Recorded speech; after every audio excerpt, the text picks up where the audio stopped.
Just a few days ago, the budget was passed in Chicago, and the hot news is that the Chicago personal property lease transaction tax is increasing from 9% to 11% starting on January 1st, 2025. Again, this is hot news, hot off the press. This tax applies to various types of leases involving property that's used in the city, so such as tangible personal property leases that encompass the lease or rental of physical items. Those physical items could be equipment, vehicles, furniture, cameras, lenses, you name it, anything physical. So if these items are leased and used in Chicago, then this tax is applicable.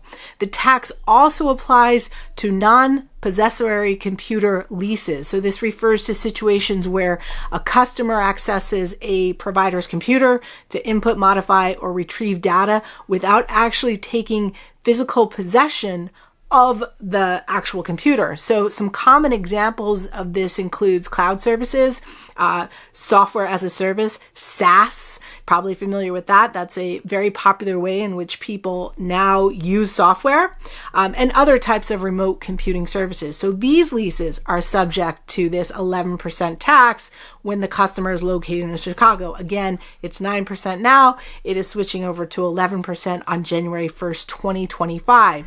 Other thing to look out for are licenses that grant the right to use software. So depending on those types of licenses, they can also be considered leases of personal property, and again, subject to this special tax in the city of Chicago. So again, big news here. This rate is increasing to 11%.